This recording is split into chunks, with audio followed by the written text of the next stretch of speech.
Hello and welcome back to the Sunny Talk Spurs YouTube channel. And this video is a very special one because a lot of my conversations I'm having at the moment on various videos and channels are, well, this isn't Thomas Frank's perfect side yet. What is his perfect side going to be? And he needs time. So today, with the help of a really good friend of mine, we're going to be talking about Thomas Frank's perfect side. And I'm not talking about this year. I'm talking about in the years to come. So without further ado, I'm joined by the one and only Satchel, because I needed a neutral head. I couldn't have another Spurs fan and us all agreeing. I need some pushback on maybe some of my shouts. So Frank is here today. How are you doing, mate? I'm good, thank you. Maybe I'm the opposite, to be honest. Maybe I'm the opposite to a neutral, actually, or a biased fan. I'm the complete opposite. I want the worst. But I'm going to put that aside. I'm going to put that aside and try and help to see what I can do for Spurs and how we can make them better. What is the perfect squad for Frank? Is this something where we're also going to suggest players that don't play for Spurs right now, or just with players that are in the squad? That's where you came to mind with this video. When I was coming up with the concept, I thought this is typical Zatchalab YouTube content that is on his podcast. Obviously, we'll link your channels in the description down below and collab and all that sort of good stuff. But yeah, I think what we say is we set out the team based on what you could predict maybe after January or going into next summer, like after Frank has Okay. had another full season and another window. So I'm Yeah. happy for you to go. We'll go position by position. And if you want to keep a player, we'll keep them or discuss maybe a potential replacement. And then we'll just go through it from bottom to top, basically. So I Cool. think the obvious place to start is I want to just ask you a question about Thomas Frank. How have you seen his start to life at Spurs? I mean, if you look at the league table, it's not awful. It's not awful. But I do think with recent results and fixtures, I can understand why there's a sense of stress maybe from certain Spurs fans. I actually went to the Spurs Chelsea game at the Tottenham Hotspur Arena Stadium, and aka Beyonce's touring place. And I could sense a lot of frustration and a lot of pain and a lot of, for somebody, that quote. I always, when I talk about Frank at the moment, I always bring up that quote, which I think is so telling because obviously he went in with the right intentions, or he's gone in with the right intentions. That quote about how to not take risks is a risk, and essentially that giving the fans the thought of we're going to try and play good football. We're going to try and play attractive football. We're going to try and play attacking football. There's that thing for Spurs. Everyone always calls it the Tottenham way, right? The Tottenham way, and every club has it. The West Ham way. All these clubs have it. And I always think, like, what does that mean? Like, what does that It's ultimately true. I mean? don't know what it means Um, anymore. however, the ultimate thing, with Spurs, when they had Conte and so on and so forth, there were Spurs fans that would talk about, you know what, we do have a certain expectation of football we want to play. We do want to try and play some sort of fun football. And I do think Thomas Frank wants to do that. But the idea of Thomas Frank as a manager is somebody that is pragmatic, who will play a defensive game when needed, who will play an attacking game when needed. I think the issue at the moment is we're only really seeing the defensive side and not much of the attacking side. And it's a shame that, I've always felt for years, even pre-Ange, that Thomas Frank was actually like a pre-made Spurs manager ready to go. And so when I'm watching the Spurs side, like it was in person against Chelsea, and they're creating, what was it, like 0.05 XG, was it? Or Yeah. 0.015, whatever it was. It looked it like there was just no idea on what to do on how to get that ball forward and how to progress that ball. And even when Simmons came on and then came off and put him into the 10 position, it didn't quite look like he knew what he was meant to be doing there. There's a lot of kind of question marks and like not a lot of knowing of how they want to play football at the moment. That's not to say it won't come, and I do think time is a very important thing, and it can be developed. But Frank went from a very nice setup at Brentford where he had everything his way, where it was for every one man at Brentford, there's three at Spurs in staff, in meet, like the behind the scenes, everything. And the other side, there's a lot more of an expectation. When you're the manager of Brentford, you can play a style. You can play whatever style and be good at it because you're not expected to win against United. You're not expected to beat Chelsea. You're not expected. So playing a defensive style is great. I've gone on a bit of a tangent here, so I apologise. No, that's all right. But when you're now the Spurs boss, you're expected to be in the top four. You're expected to be winning these games. You're expected at home against Chelsea and at home against United to be putting your foot down and making sure you get 3 points. And so I completely understand why Spurs fans are frustrated. I do back Thomas Frank to I feel like turn it around is such maybe too dramatic of a word, but I do back Thomas Frank to figure it out and find a way. Because there are moments Spurs do look good, but they are too far. They're too far and far between, whatever the wording is. So yeah, I do like him. I just think at the moment he's maybe struggling at kind of being at a big club. Yeah, I think you've summed it up really perfectly there. And Sorry, the yeah. saying is few and far between. Few and far between. That's the one. Yeah. But it's interesting because I don't know if you've seen it, but in our group chat, one of the guys has put in the lowest number of through balls this season has been Spurs with 4. And if I Yeah. could tell you which one of those, like I have no idea where those 4 are or been. And I think to put into perspective, I think Arsenal have done. I'm going to say 40. I think it said 40. I think Chelsea or something like 20 plus or whatever. Yeah. Yeah. So I just feel like at the moment, like Frank's done a really good job at fixing the defense because that was the issue. I think the Yeah. thing with us and the Spurs fan base is we obviously accepted this style of football a little bit when it was Conte and Jose because we wanted that trophy. It was that. And then Ange came in the complete opposite, won the trophy. And now we've reset back to a bit more of a defensive, pragmatic way. So everyone's like, well, why are But we? he can play an attacking football. Like he can exactly. do that. He did that with Brentford in the Championship. He can have players who are good on the ball and want to play nice 1-2s and triangles, whatever way you want it to be. He can do that. That's one of the nice things about Frank. He has the ability to do it all. It's just I think football's in a place nowadays where everyone wants everything instantly. You know, there's no time for waiting. And if you lose a game, and also understandably so, when you pay so much for football, when you pay so much for players, all this stuff, like there's understandable. I think it's understandable to want that, especially at these big clubs. Like, but I do think at the same time is also needed. The issue that they're always going to have is everyone's going to compare him to Ange, who when he first started out really well in his first year, and then they're going to compare him to someone like Enzo Maresca at Chelsea, who had a pretty decent first year and managed to get a style of play that he wanted to play. All these new managers that have come in recently. That's the comparison, and that's what people are going to always be looking at. So yeah, it's. But at the same time, which we'll get into, he hasn't necessarily had the perfect squad to be able to do maybe the things that he wants to do. Yeah, I mean, our injury list is getting longer, and there's a bit of a hangover from the Ange Postecoglou days. You're spot on with him at Brentford because you got to think last season they went back to back 3 weeks in a row, scoring a goal within the first minute because they literally were going a bit gung ho and chucking the ball like in the box. And they were set up to the way he wanted to play. They were set up perfectly for the way he wanted to play his football. And like Spurs aren't like a million miles away from it, but when you're lining up and it's like Kolo Muani, who's just coming back from injury, and like even Dominic Solanke when he's back, coming back from injury. I actually think Dominic Solanke would be quite a good forward for Frank.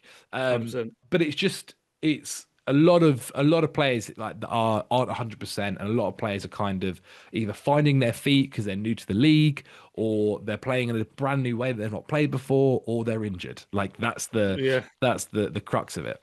Yeah, I mean, it's funny you mentioned the attack there because everyone's saying about our, lack of attacking impetus. But we scored a few goals, and it's like new personnel that have never worked together. And also, it's our first season without both Kane and Son. So we are, we were so blessed over those years, weren't we? Yeah. But basically, we'll start with the goalkeepers situation. Now, this has come under a bit of scrutiny because you've had, two main goalkeepers at Spurs in the shape of Vicario and Kinsky. Vicario has had a mixed season. He's had some amazing performances like Monaco, kept us in that Chelsea game as well, like making some unbelievable saves. But then he's had a couple of rickets in him. I'm thinking Aston Villa. I'm thinking the Man United game for the winning, the equalising goal from De Ligt. He's basically. I think that's harsh. I think it's harsh on De Ligt. Sorry, on that goal, on the United goal, but still. He was in the net a little bit, like like I'd ask him to be slightly a bit stronger, is what if I'm giving him my criticism. And then you've got Kinsky, who has only made, I think, 2 appearances so far this season, and again looks okay. Shot stopping's maybe not as good as Vicario, but his passing's a lot better. He can really, pick out his fullbacks when he's sort of picking those diagonals. So when it comes to the Tottenham goalkeeper? I mean, there have been a few murmurs. Do we need maybe a more solid starter? How do you sort of see it? I don't think there are many goalkeepers that are that much better than Vicario. In total honesty, like Vicario, I always think this. Like people mention this a lot about Chelsea. It's like, yeah, go and get a better goalkeeper. I just think like, who is that guy that is that much better for that you can go and get affordably, and come out well? Like I don't quite know who that is. And also, you know, say it quietly about Chelsea, but like Sanchez is having a pretty good season so far this year. And I think Vicario is pretty good. Like the issue with goalkeeper, every goalkeeper is going to make a blunder. Every goalkeeper is going to make a mistake. Edison would do it at City once or twice a season. Alisson has done it at Liverpool. Keepers make mistakes, especially in today's game where they're asked to do so much more, when the squads are playing a high line, when there are going to be lots more shots on target against them, whatever it may be. Keepers are asked to do a lot more. And even now this season with set pieces, like coming out and claiming crosses was not a massive part of the game like 5 years ago. Now it's huge. Like that was one of Sanchez's best things to bring back to Chelsea, and obviously that was something that Ange and Vicario kind of did struggle with last year.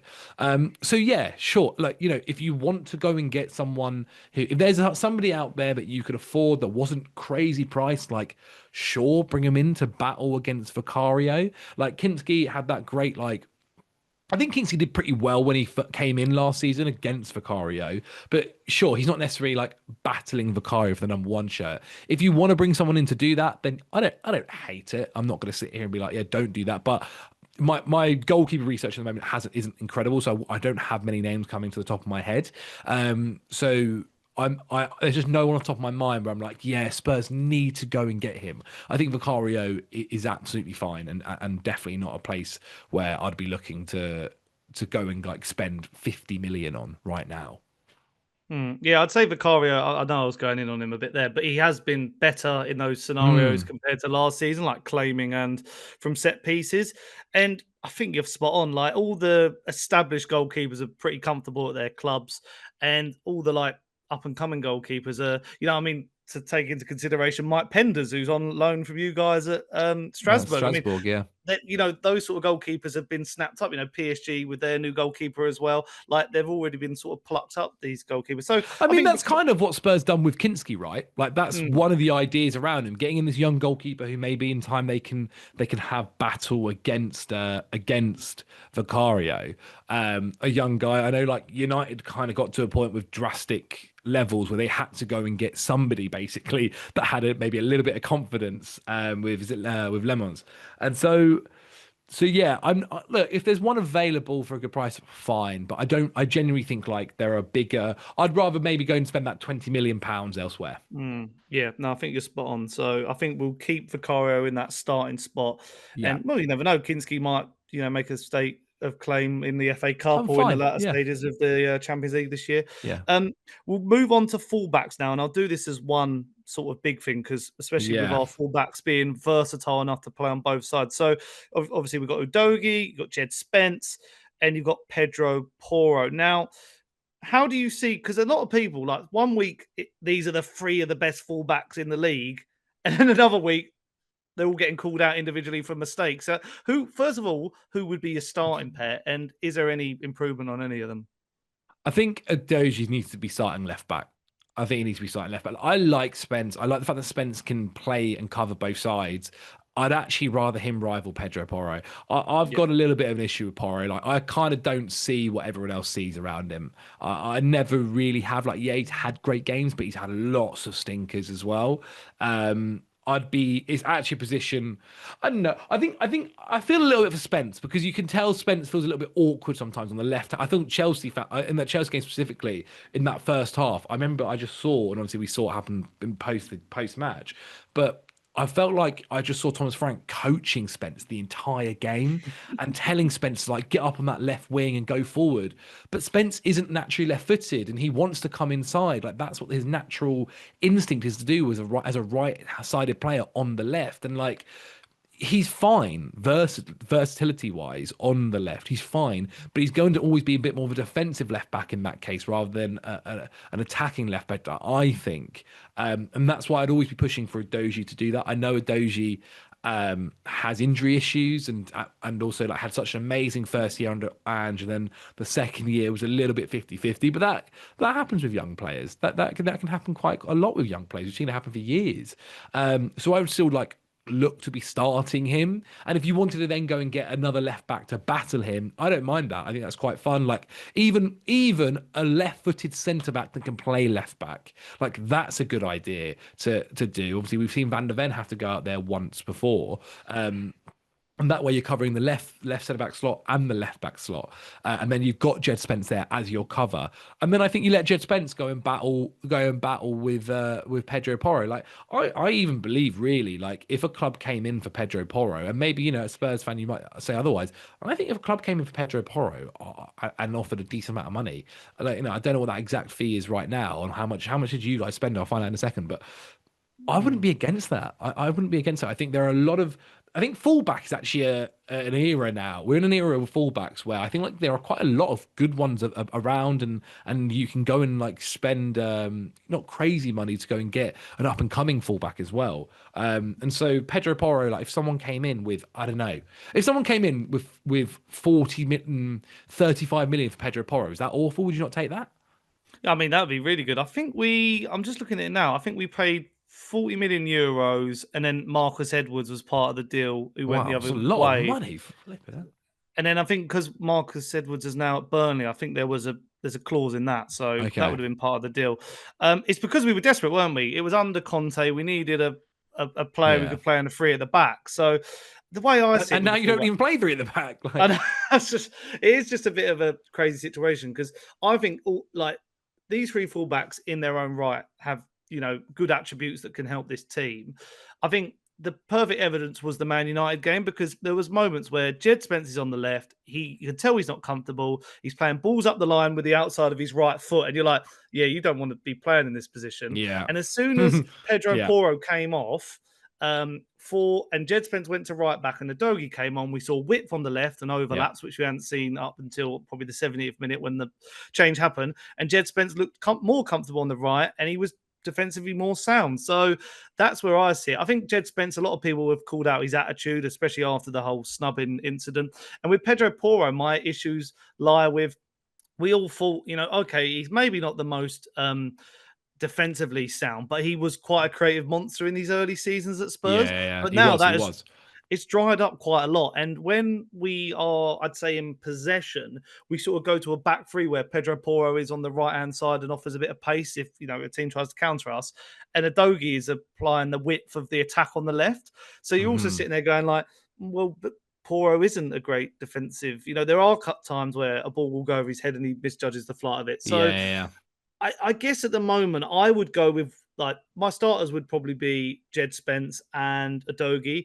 And then in the summer, you're looking for someone who, like a Hincapi, or someone who can Yeah. play, as you said, a left-sided Well, centre even back. like mate, who would also be an unbelievable. I mean, you might have to spend a bit of money on him now, but Coyote. I know. Go back to Brentford. He is Like, quite good. I do like it. And the long like throw-ins. he'd be yeah, there you go. Tom's probably over the moon. But like I don't know what fee it might be. It might end up being 40 million odd to get him, to be honest. But he'd be so like he's not going to be at Brentford for long. Someone's going to end up getting him. But he could be fantastic for Spurs. Like he could be a brilliant signing and would also be a player that look at the idea of going to Spurs as a really like good step up to him. And obviously has worked with Thomas Frank and had a successful time under Thomas Frank. And it can play in a back four, can play in a back three. It has the capability to do it all. And then you've got your Djed Spence and you've got your Udogie, and you'd be able to maybe have a little bit of a bat on either side for competition. I think that would be a brilliant move if you get him. I Obviously didn't I've realise made it. that up on the spot, but Yeah, I didn't realize he was Italian as well, so we could have two Italian stallions as our there you fullbacks, go. Yeah, basically there you go. bombing on. But yeah, I Yeah. think that's how I see that at the moment. But centre backs is another interesting one because there's always debates about Tottenham centre backs. How good are they actually? I mean, some people say world class, then others remind us how many goals we've conceded the last couple of years under them. But obviously, the main two are Micky van der Ven and Romero. Then you have Danso, Dragusin, who's coming back from injury, Kota Takai. You got Luka Vuskovic on loan.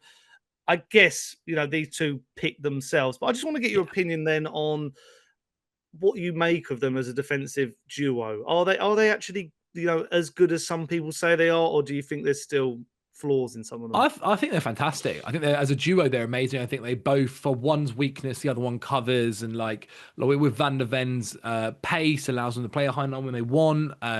Romero's ball playing ability is an absolute joke. I mean, Van der Ven, we saw it obviously in a couple of weeks ago. His ability to drive the ball out from the back as well. Like they are like a modern day perfect centre back duo. I think it's great. The issue, obviously, you have with them is they are both injury prone, or capable to pick up an injury quite easily. And is it obviously you've got the young lad, as you mentioned, out on loan, Vuskovic, who's highly talented, and I kind of expect maybe next season to be coming into that squad. And so I I don't necessarily sit here and think like you've got to go and get another centre back. Like Danso, yeah, is he Romero? No, not really anywhere close.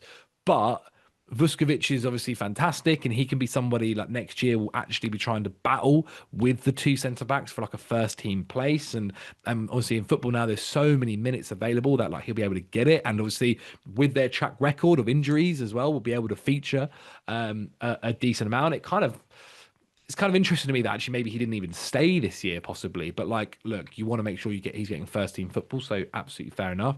I think you could definitely look at moving on Dragusin. I mean, he himself, I think I've seen his agent mention about how like he's not had this, he's gone nowhere near to what they were expecting. Obviously, Bayern Munich were looking at him when Spurs went in for him as well, and he obviously picked Spurs, and he probably does quite regret that choice. I mean, whether he'd be getting in at Bayern is a different question, but still. So like maybe, yeah, moving him on and trying to get in another centre back, as I mentioned, like a left-footed one maybe. Is Vuskovic left-footed or right-footed? I'd have to check that. I actually, It'll be I'm on not. his it'll be on his transfer marks, I assume. But he's someone that is obviously super talented and or has super potential. He's right-footed. He's right-footed, yeah. So if you sold on Dragusin and bought in like another left-footed centre back, that feels like it. Who could play in that left back role as you mentioned? That would feel like a smart addition. But otherwise, like I'm not screaming at the bit to be like go replace Van der Ven or Romero. Like I do feel like I've really come along in the last year or so over the hype of Romero, and I do think he is amazing. And even just seeing him when he came on again in person to play for come on for Danso, just the amount, the thing he unlocks for you with the ball at his feet is a joke. Like a joke, being able to drill those passes into the midfield, being able to drill that pass into to Simmons, even to the striker when needed. The calm presence at the back, I thought when he did come on, is super impressive. So yeah, again, not necessarily like thinking things need to change too much right there. Yeah, I mean, I think the captaincy has been really good for Romero, and Mm-hmm. you hear less of this like hot-headed Argentine, always going to get a red card or yeah. Don't get me wrong, he's got that aggression in him, which I still think is a good attribute because sometimes you need someone. Like there was one stage I think against Chelsea when he came on, he's playing up top. He was like, "No, I need to grab the game by the scruff of the neck." Obviously, he couldn't do that, but yeah, my one worry with them two is if a bigger team comes sniffing. Obviously, Romero has signed that new deal. Van der Ven, I can picture him in a Real Madrid kit. He would Yeah. be. He gives off that Galactico energy. There's got to be an acceptance though, man, when like if your club is underperforming, but you have star talented like quality players that there is the opportunity to get picked off. And that's I guess on the club to make sure that they're achieving the level that these players are at in order to keep them. Look, the one thing that they'll always be able to have, the Premier League club and Spurs, especially like being one of these guys compared to your low wage spend, you can afford to pay these guys good money, which will keep them here. And that is something that's a lot of clubs, unless you're really like Real Madrid, PSG, like maybe slightly Bayern, but even them sometimes can't. If any other club can't really afford to do that, and that's really it. Like unless Bayern Munich, Real Madrid, Barca, but can Barca actually afford him? I don't know. Or PSG. Unless one of those four came knocking, like he's not going to move. Like you're not going to sell him to City, are you? You're not going to sell him to Arsenal. You're not going to sell him to Chelsea. You're not going to sell him to Man United. So if that's not going to happen, then it's only really abroad where I guess one of those four clubs could end up getting a signature. Yeah, and then you're right on the others. I think Danzo has been really good when he sort of had to be used, especially with his long throw-in. And you do see the difference between him and Romero when they like swap the other week. But Yeah. he's a good enough addition. And when we do play a It's back three, fine. he'll Like be useful. you can't have like to be honest, I was gonna say you can't have a squad where every centre back is like the best in the league. But to be honest, Arsenal do. Yeah. Arsenal's like backups are an absolute joke. Mm. And fair play to Arteta to be able to convince Hincapi and Mascara. Like I look at Mascara now, and I'm like, oh my god. How did no Mm. one else go for him? Like he was 15 million quid, man. The guy's a I joke. know. But then also the setup of Arsenal allows them to, be able to do so well. But bar Arsenal, it is quite hard to convince these guys to do that and to develop that level of back line. Mm.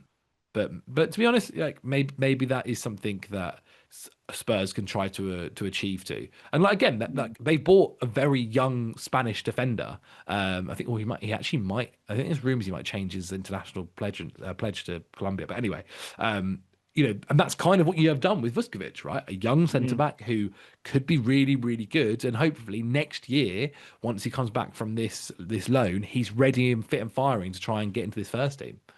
Yeah, and the only last point I wanted to make was about Dragusin was I mean I know his agent runs his mouth, but I feel sorry for him because he joined a team that was not suited to him whatsoever. Whereas I Yeah. think with Frank, he's more suited. I could imagine him being like, a Nathan Collins type of, he's a bit taller, he's a bit more, bulky, but he's not going to be expected to, run. He's not, he's not based on, he's like that sort of side of the game. So, mate, I'd like to see him, I mean, he played, I think he played 45 minutes in a behind closed door friendly against Orient today or yesterday. Okay. So, like we'll see. He will have to be well Yeah. down the pecking order. But if he's not happy with that, then if we can get some money back for him, then fair play. Next one is this is where we're going to start getting tricky now. I feel like this is where we are going to maybe bring in some players. We'll go with the DMs. This is going to be a 4-2-3-1 because that's what Frank tends to play. Yeah.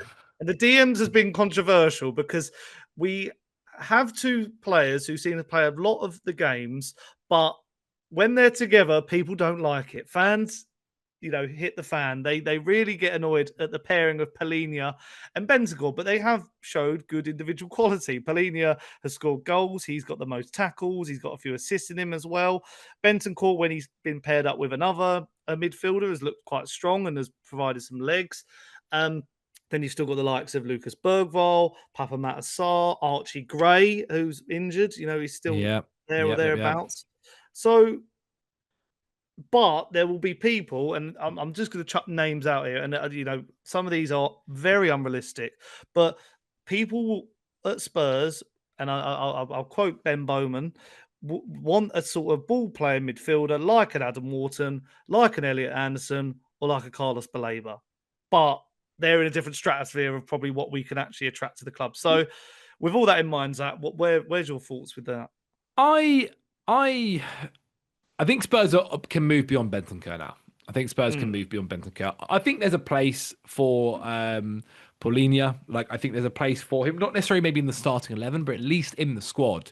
Somebody who can be a bit of a destroyer in games where you need someone to be a very attentive and putting tackles in and being a bit of a destroyer. Like that is you've got him. That's good. Every team having one of those players is not a bad thing. He's a little bit older. He's not hopefully he's not on huge wages. And I think we've seen at times he has been good for Spurs. What you don't want is maybe him next to because his passing is really poor. And so what you don't want is then someone like Bentancur who when it was him and Palhinha combined against Chelsea, it was just like I saw someone call it their passing maps like a crab, just side to side. Not one ball. Not one ball is trying to break It's the the line. same Not against one Villa ball. as well, though. There you They've done go. it a few times this season. Not one ball is trying to be, risky. Not one ball is trying to take a risk or trying to break through the line or go over the top, whatever it might be, like trying to create a chance or trying to get the ball to Xavi Simons or whoever, like one of your more creative players, whatever it might be. And so I do feel like, yeah, Bentancur can be moved on. And look, every team in the world. The thing is, every team in the world wants Wharton. Every team in the world, like now looking at Anderson, will probably happily have an Anderson in their midfield. And so it's all well and good saying that, but like you've then got to cough up 100 million maybe to do that. We've seen Baleba being priced at that to United. Maybe in the next summer he actually goes for 80 because it's dropped off a little bit and whatever it might be, maybe even slightly less. And you know, if Spurs want to try and jump in on that, then brilliant. Like 100%, please, I'd say go and do that as well. There are definitely other players out there. Like you've got Mark Caicedo no, Casido, sorry, not Caicedo, Jesus. Casido at Barca, who like there have been rumours around him possibly leaving. Again, this is like looking towards like the next summer rather than anything else. You've got Stiller, who like I feel like for the last year I've been pushing for somebody to go and buy him. At one moment, it looked like Real Madrid were talking about him. Like this is someone people will compare him to Toni Kroos. He's an absolute joke and continues to be super impressive. And I don't think he's also going to like break the bank either. I think it's somebody who you spend probably maybe 50, 60 million on, and you look back in 2 years' time and go, wow, like what a steal that was for a young midfielder who absolutely controls the game. And especially like that, being able to break the line, being able to take that ball from the defense and get it into the attack, do it in a quick transition, be able to shoot when needed from outside the box. Like he's got all of that in his list, and has been sitting there. I was certain he was going to move this summer. Nobody ended up doing it. Nobody ended up doing it. Even to like the possibility of Liverpool. Remember, they've been linked as well. So I do think somebody there in DM is good. I really like Sarr. I've always kind of been a bit of a fan of him. I do want to see him maybe take the next step forward and go from this player who's like got a really good future to now a player who is developing and adding a few more strings to his bow, whatever it may be in terms of like being a bit of a destroyer or being a bit of a, you know, it kind of already is a bit of a ball carrier or being a bit more of a risky passer, whatever it might be. Or become press resistant, whatever it is, just add this extra string to his bow, and then I think that midfield ends up looking like quite nice. Like if you've got a Palhinha or a Sarr, or as you mentioned, Archie Gray, who's like such a talented footballer, and then a Palhinha. I think that's quite nice. I think that's really nice, and a team who can play in different ways and can use different players for different scenarios, and guys that can come off the bench when needed. I feel like that's something we're really starting to see over the next few years, and even now, people's bench is becoming super important. Like they always have been, of course they have, but I do feel like there's rumours that we're going to that we're going to get even more subs allowed, and that becomes another level of how much more important the benches are. So yeah, I kind of feel like I'm rambling a little bit, but like adding one more of that kind of type would be amazing. Yeah, and I really do feel like Stiller is not going to be the same price as someone like a Wharton or an Anderson. Yeah, the only other names I really thought, because we always think of the top tier of Premier League midfielders, like you know, you're lucky to have Caicedo, you got Declan Rice, etc. But there are still like a bunch of midfielders in the Premier League this season who are in that. Well, I was going to say tier below, which sounds quite offensive, but like you know, like a Yari at Brighton, for example, or even, and he is a Spurs fan. Alex Scott has been playing a lot deeper for Bournemouth in the sort of double Yeah. pivot. So, I think but give him a bit more time, Scott. Give him a bit more time just to like see how it keeps going. But you are right. Like it's super. That would be really interesting. I guess the only issue with that is, I mean, I'm not comparing them, but in age profile, he would be competing with Archie Graham Bergvall, and I don't want them to sort of hamper their Spurs pathways. I think, you know, Yeah. Bergvall looks more set than Gray, but I still think there's a good player in Gray. You know, even when he had to play Without a left back doubt. against Monaco, he looked phenomenal, and he's very versatile. So yeah, I still think. I mean, I like the idea of Stiller. I think I touted that on a video with Alice in the summer as well, and I was like, you know, thought it was hopeful. But as you say, no other club seems to be going in for him, and a lot of those top clubs already have that world class line breaker. So yeah, Mm. we'll put Angelo Stiller in the team. I think alongside. We'll go with who do you reckon next to him? Palhinha for the time being. I'm guessing this is next summer. So Um, I think if you could have Stiller and if you make Sarr a little bit more defensive, I think that could be mm, really nice. Like I wouldn't be like wanting to start Paulinho, in mm, all honesty. And Stiller's not like a huge defensive monster, but like, yeah, like Stiller plus one would be really nice. Like, but mm, you know, it could be what's his face, Bergvall. It could be Archie Gray. Still a +1 would be really nice. I didn't even mention Bergvall Mm, there. I adore that man. I think he's so good. But I actually think mm. he's a little bit. I think he's a little bit further than a DM. I think he's more your central mid. Like you could play Stiller and ask him to be a bit more defensive, and then get Bergvall in there as well. I think Boval's at a good stage of his career as well, where he Yeah, can sort of be whatever midfield he wants to be. If he wants to be yeah. that sort of like, box crashing midfielder, he He's could. If he wants great. to be, He's great at carrying the ball. Like he is mm, so good at carrying the ball. mm, And I think he's somebody like there's a reason Barcelona are after him. Like he's somebody mm, who in the next few years I think is going to be some player. He was really unfortunate to have that obviously that concussion against Chelsea, and I think that really did knock Spurs out of play a bit when he came off so early. mm, And you saw obviously he was so frustrated, but obviously the right decision if he's got concussion. mm. But yeah, he's someone that's going to be quite serious for this Spurs team. Yeah, the only thing is we're recording this on Thursday, and I have seen a little tweet saying that he might have picked up an injury on international duty. So thank you, Graham Potter. I appreciate that. Uh, but anyway, moving on to the Jesus. wing. We'll go to the 10 before we do wingers because we obviously know Xavi Simmons has that position at Mm. the moment and has a divided opinion. But waiting in the wings, hopefully coming back before next summer, will be Dan Kulusevski and James Maddison as well. Yeah. So, do you know what? I'll say my piece first on Xavi Simmons. I have, been vocal that I don't think he has started at all well with his life at Spurs. But my benefit of the doubt comes that there is a good player there, and we have seen it.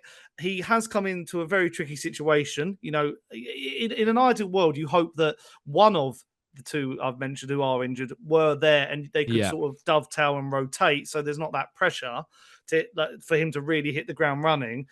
And also, he has had moments. I think he's had more moments than say like Florian Wirtz, who he keeps getting compared with. Yeah. He's still got 2 assists. He still had he came on against Brighton and sort of changed the game as well. So there are those moments where you think that's the player we saw, for example, in the Euro semi-final against England. Body Declan Rice and hit a 20-yard screamer. But there's also those moments where he has like misplaced passes. His confidence has been lacking. I think Jamie Carragher did a great piece on Monday Night Football where he literally had the ball. He could have done a 180 and started like going up the pitch, Yeah, but he he does. decided to Yeah, yeah. pass back. And that's just the easiest option. But yeah, I it's think a that's what very strange. happens though. When you're a player who is in a bit of a down run, you will take the safe option. You Mm, don't want to be forced to make a mistake. You don't want to risk it, and that's on the manager to build their confidence up and tell them that like no, if you make I always go back to like things about how like, when at the end of every season, the person who was top goal scorer would normally also be the person that's missed the most shots. The person who's mm, top assister would be also the person like Kevin De Bruyne, who'd normally be leading the assist race, would also be the person who's led the most misplaced passes. Like mm, you don't get successful passes time and time again without misplacing a few. Like mm, that's just part of football. You've got to try it in order to make it happen. You don't just make 10 passes and get 10 assists. That's not how it works in football.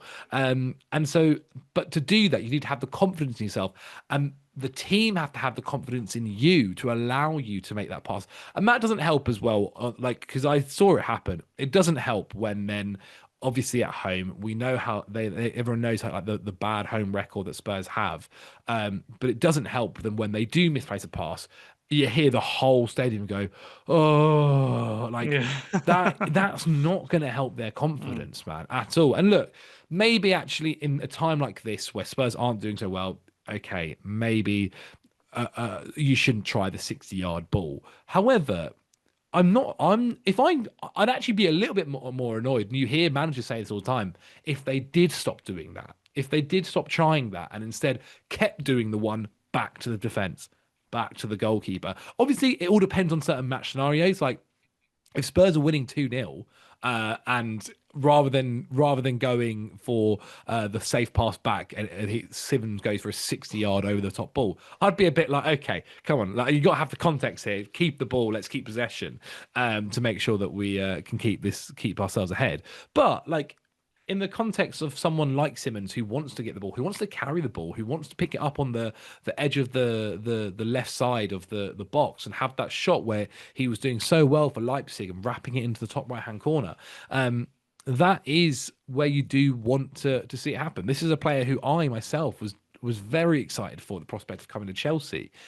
Someone I've really enjoyed watching for the last couple of years, and someone who the whole football world has expected a lot of since he was a young age at Barcelona. So I think I feel like we're getting worse and worse every year with time and giving players time to adapt and giving players it's a whole new system, it's a whole new league, it's such a more physical league than the Bundesliga. It's so much less transitional than it was for him at Leipzig. So it's going to take time. But I understand. And also, when Madders is fit, when Kulusevski is fit, and he's not having to play in every game, or he's not having to be the only player that can make something out of nothing or create a chance, and there's less pressure on him to do that, it wouldn't shock me if we actually then start to see the better Simmons coming out. So not a bullet dodged by Chelsea then? Right now, maybe. But I still do have I still have a backing that I think he'll come good. I really do. Yeah, and I really think, I mean, Maddison's a shame because I think we do miss him, and even we're talking about like those players who play a bit deeper. I could imagine a world where James Maddison could maybe play a deeper role in some games and sort of dictate the play. Yeah. I think one of James Maddison's best things at Leicester was he basically just didn't have a position at times. Like, I always remember this match of the day analyst clip where analysis clip where he would just pick up the ball from the goalkeeper in his own box, drive through midfield, play the ball, then also appear on the left, then be on the right. Like, some of Maddison's best performances has been just in a free role. Yeah, and then Kulusevski as well. I think that's where, because I heard someone say, I'm not sure it was, saying about how Xavi Simmons is not getting service. He's not getting service. Yeah. I understand what that means. I know, we're looking at our DMs to maybe give him the ball. But what Kulusevski and Maddison do so well is sometimes take that game by the scruff of the neck and go, right, give it to me and I'll make something happen. And that's probably what we want to see a little bit more from Xavi Simmons. He's got that talent to do it. Yeah. He has had slight moments where but I also think he hasn't had the opportunity. There's never been the guy drilling the ball to him in that half space, allowing him to turn. That's one of the things he was good at is turning and going. There's not been that Spurs man to drill it into him. It's never really happened. I think I see a little bit of Romero do it. The Kulusevski injury is a bit of a weird one. I remember when that injury happened, everyone was like, "Oh, it's only gonna be a 2-week thing." Now it's still going on from it was just a knock, apparently. Said. It's mad how it's developed into this. So yeah, I think when they come back, he might actually see a little bit more of a better Simmons. Yeah, and then we've got our wingers at the moment. We've got this is where I think Spurs need to try and look to get someone in. I think this is where that left wing. I mean, you go through the wingers first, and I guess we'll get into it. Yeah, so you got Mohamed Kudus, who I think has been great. Only one goal at the moment, but a good few assists. I think we missed him against United. Putting my neck on the line, I think if we had him in that game, just even those moments towards the end of the game where you think he would have held the ball up really nicely, strong in those positions, if you try and get to the corner, all that stereotypical sort of stuff. And then you've got Brennan Johnson. I'll put Matisse Tell in this position as well. Wilson Odobert. And that's pretty much it at the moment. And I can tell by your reaction, it's just it's young. It's young, and there's potential there, and there are all these really nice words that if you buy one of them, it's not and it's kind of it's funny saying this as a Chelsea fan whose whole team is the youngest in the league, and it's constantly anyone above 26 is considered an old timer, get them out of the team. But for Spurs, Kudus is brilliant. Kudus, I felt a little bit for him in the second half of the Chelsea game. He was just the only outlet for Spurs, and then quickly Chelsea knew that from the off and made it. He was up against one of the best left backs in the league in Cucurella, and would get doubled up on and would make it a very tough time for him.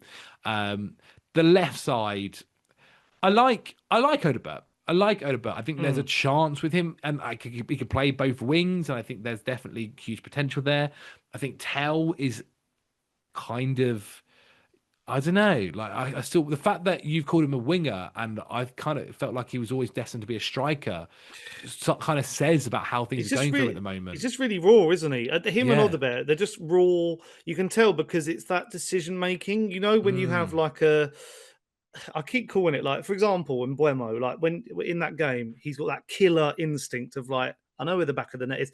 And don't get me wrong, like Tell came on and he did, it was a good finish. I mean, it took a bit of a deflection. Both of his goals this Yeah. year have, but there's still those moments where, and I don't know if it's because they're young, they take one more touch or they decide to pass instead of shoot. There's those moments where you just think, and because we were so blessed to have Harry Kane, who would just like, he Yeah. could make something out of nothing.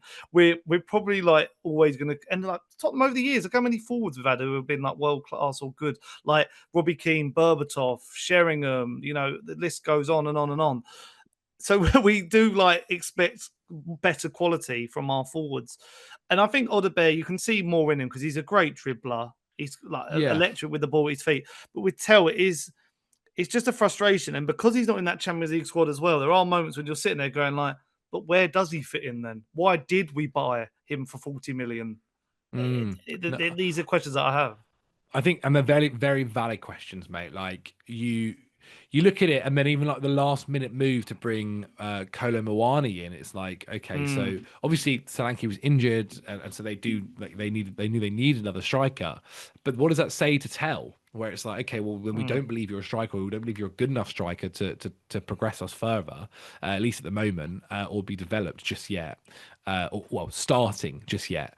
I think those are the two positions where I'd look for Spurs in the summer as well. And I'd be saying a left winger, and like, look, you've got the young guys. You've got the young guys.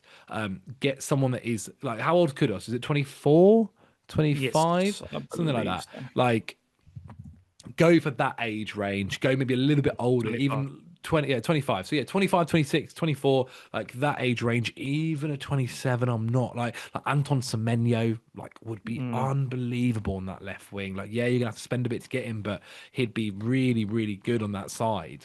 And then you look at the striker, and I think, look, okay, you got Dominic Solanke. Spurs, I don't know. I don't know if Spurs are ever going to look to sell him, but I do think Spurs need to have a think about whether Dominic Solanke is the future of Spurs' front line, and which is a shame because the answer was yes to that 2 seasons ago. That was the answer. mm. Once Harry Kane left, it was, yeah, Solanke's going to lead the line for us, and obviously that's not necessarily gone swimmingly.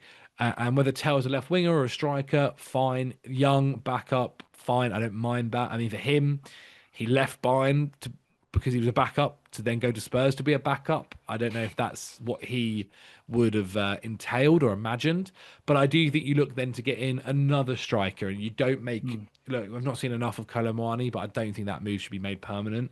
And look to go and get someone else in, and see who that is. I don't know just yet. I feel like if we're looking for the next summer, I don't want to go and give you a striker just yet because I think you want to see who else comes through. But yeah, like those would be the two other positions, along with that DM and Stiller. I'd be saying a left wing and a striker as well is quite crucial. And I'd be very much pointing towards Semenyo for the left winger. Yeah, I mean, maybe in Di as well from Everton, Oh, but I again, mean, if you, would I cost an wouldn't, arm and yeah, a leg. yeah, he'd be like 60, 70 odd, but he'd be fun. He'd be fun, that's Yeah. for sure. I like Semenyo because I guess with him, it's now at the moment, I see him being linked with Liverpool and Arsenal, but it's like, where are they like this is probably the time for us to go and get a player like that Yeah. because he's not going to fit in with those two Yeah. teams. They've got their A lot attack of teams set. now, mate, it's a really good point. A lot of teams are quite fully stacked. Like, really, Mm. I would say Chelsea, are stacked, but then every season, like, they always surprise me. But they've got Quenda coming in from Sporting. Like, he's Oh already done. yeah, That's another winger for them. I think you're right. I think Arsenal could look towards another left winger. I yeah. do think Arsenal could still look towards a left winger in the summer.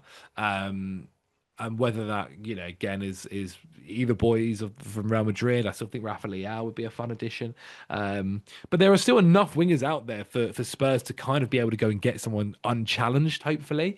Mm. United have now had their Cunha, and they don't necessarily need a left winger. Obviously, they sold Garnacho. So I think, yeah, there's definitely a few players there Spurs could kind of go for. Obviously, you went for Savinho as well, which is Oh quite yeah. telling. So yeah, I think definitely Spurs could get a decent little player there. Yeah, and quickly as we round up here, as I think about our current strikers as well, like I think Dominic Solanke would be the perfect option, but the injury record is now just getting worrying. I think he'd be like Mm. the fantastic, we've seen the strikers that Frank has worked under, like Watkins and Tony, etc. Solanke's got a bit of all of them, like wrapped into one. He is quick. He has got like strong hold up play. He is good aerially. He is a poacher Good in the box. presser, great presser. Exactly. So, I mean, that's where it's frustrating. Richarlison, I'm completely done with. I've I ranted about actually him. forgot about him. Not gonna lie, Yeah, that forgot sums it about up. him. So you've got Ian, who I've had enough of, and I'm not going to go into him. I mean, even there's some Spurs fans now calling, and we forget he's still young. I think he's 2021. Maybe giving Dane Scarlett a little go through the middle and see if he can, something. I know, yeah, I know what you mean, but Hey, look, no one thought Harry Kane was going to be what he was when he mm, first came in, and even the loan moves, wasn't necessarily setting the world alight, was he? So, yeah. hey, if it's worth chucking, another piece of wood onto the fire to see if it lights some more, then why not? Yeah, and my last question then, Zach, is there Yeah. have been two strikers linked with Spurs. One is Ivan Tony for to be reunited with Thomas Frank, and one is Harry Kane. I mean, he's been linked with Barcelona as well, but there are still rumours that could he come back? Could he break the record? Is it those two, or is it you just go and get a youngster in? Mate, if you can get Harry Kane, go and get Harry Kane. Yeah. I like that is the most simple answer in the world. Like if Harry Kane is getting better, that's Mm, what's mad. Like yeah. however old he is now, 32 is he? He just continues to steamroll. And look, Harry Kane's never had to be an elite quick player. And that's always one of the big ones that you lose as you get older. And he's not really able to. His technique seems to have gotten better. He's absolutely thriving in this Bayern Munich squad. And so yeah, if there's an opportunity to get him back, I don't like whether he leaves. Who knows? He might end up doing the treble this season, and maybe he feels like that's a nice time to come back to Spurs. But I think for him, included in that the World Cup as well. Mm, And so if that option can happen in the summer, I would say take it and absolutely run. Like you're yeah. getting one of the best strike. You're getting the best striker or the second best striker in the world with Harry Kane, depending on if you put Haaland above him. As for Tony, I don't hate it. I don't hate it. Like I remember there's been a few times he's been rumored to come back, but like I'm not gonna sit here and be like, oh my god, what a signing for Spurs. Like I think it's good. I think it would help. I think it give you experience. It's somebody whose ambitions I feel like it would be reached if you get into somewhere like Spurs right now. But again, from a financial point of view of the wages you might have to pay and so on and so forth, I don't know if it's necessarily worth it. However, I think that one you need a bit more of the context of the deal in order to see whether it should be done. But Kane, Yeah. without a doubt, yes. Yeah, that makes me giddy just thinking. Like he's literally got his best goal to game ratio, and I thought when he was Yeah, at it'd us, be I a was like, he joke. can't get better than that. But It'd be a yeah, joke. that'd be unbelievable. But yeah, so on screen right now, you'll see the sort of makeshift transfer team that will hopefully be built by Thomas Frank going into the 2026-27 season. God, I Mm. can't believe I'm saying that already. But yeah, so let me know what you think of it in the comments down below. Obviously, most of you will know who Zach is. We'll collab on this video as well, so you can go and check out his main channel. And also, Zach, do you want to plug your new channel that has the I've podcast on? actually got loads of channels happening at the moment. I've got obviously the main channel, which is really good. I've got my podcast channel, nothing but football, and I'm also trying to start more Zach Jellab, Oh, which is the what's this? third This is the channel. first I've heard of it as Yeah, well. it is. It is. I've not posted any videos there yet, but I'm trying to start a channel where I could basically just like sit to a camera like this and just chat about football, Mm, and just like give my thoughts out a bit out there because I don't feel like I get to do that as much anymore. mm. So yeah, so that's another one which I think if you search it, it might come up. If not, maybe we'll collab with that channel actually, and that way you can see it. Yeah, But yeah. yeah, it's all good fun. We'll collab on all of them. Mate, if I can do it and get 10,000 subscribers, I'm sure you can on that channel as well. But yeah, go and Mate, subscribe smashing to it. Zach as well. Obviously, if you want all these Chelsea content and, general Premier League stuff. But yeah, if you have enjoyed, leave your like, subscribe, hit the notification bell, and I'll see you guys next time for another video. Bye.